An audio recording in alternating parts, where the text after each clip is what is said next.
అక్రమ నిర్మాణాలపై జీహెచ్ఎంసీ కఠిన చర్యలంట.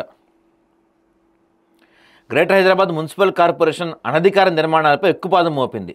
ఖైరతాబాద్ జోన్ జూబ్లీహిల్స్ సర్కిల్ పరిధిలోని తేజా కాలనీ, షేక్పేటలో నిబంధనలకు విరుద్ధంగా నిర్మించిన 2 భవనాలను మంగళవారం నాడు అధికారులు సీజ్ చేశారు. ఈ చర్యలు జీహెచ్ఎంసీ చట్టం 1955 మరియు టీఎస్ బీపాస్ చట్టం 2020 ప్రకారం తీసుకున్నారు. ఏమేమి నిబంధనలు ఉల్లంఘించారంటే వీళ్ళు ఫస్ట్ అసలు భవనం flat number 167 Teja colony Noorjahan Begum నిర్మించిన భవనానికి స్టిల్ +2 అనుమతులు మాత్రమే ఉంది. అయితే అనుమతులకు విరుద్ధంగా 3, 4, 5 అంతస్తులు మరి ఒక పెంట్ హౌస్ కూడా వేసేసారంటండి. ఓరి నాయన, స్టిల్ +2కి మాత్రమే పర్మిషన్ ఉంటే 5 వేసేసారు.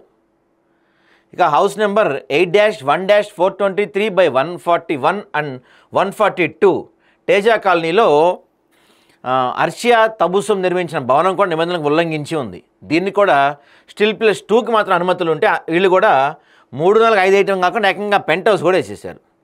ఈ సంఘటనల నేపథ్యంలో జీహెచ్ఎంసీ మరోసారి ప్రజలకు, గృహ యజమానులకు మరియు బిల్డర్లకు గట్టి హెచ్చరికలు జారీ చేసింది. అనధికార నిర్మాణాలు ఎట్టి పరిస్థితుల్లో సహించబోమని, అనుమతించబడిన ప్లాన్లకు అనుగుణంగా మాత్రం నిర్మాణాలు చేపట్టాలని స్పష్టం చేశారు. వీటిని సీజ్ చేశారు. ఇప్పుడు కూల్చివేయాలి, సీజ్ చేయడం కాదు కూల్చేయాలి. దాంతోపాటుగా నేనేమంటానంటే ఇప్పుడు ఇది చూడండి, ఇక్కడ 1, 2, 3, 4, 5 ఫ్లోర్లు అయిపోయినాయి. ఏదో బోర్డు కూడా పెట్టారు. ఇంత పెద్ద కన్స్ట్రక్షన్ అవుతున్నప్పుడు కళ్ళు మూసుకొని ఉన్నారా జీహెచ్ఎంసీ అధికారులు? కళ్ళకి ఏమైనా గంతలు కట్టుకొని ఉన్నారా? ఈడు 2కి దాటి 3ది లేపగానే ఎందుకు మీరు బడేలా వెళ్ళి 5 ఫ్లోర్లు వేసి పైన పెంట్ హౌస్ ఇసాక మీరు నిద్రపోతూ ఉన్నారా? ఇప్పటికైనా సీజ్ చేయటం కాదు, దీన్ని పడేసేయాలి, డిస్మాంటిల్ చేసేయాలి. మీరు వెళ్ళి ఫస్ట్ పాయింట్, ఇలాంటివి కడుతున్నప్పుడు ముందే మీరు కళ్ళు తెలుసుకోవాలి.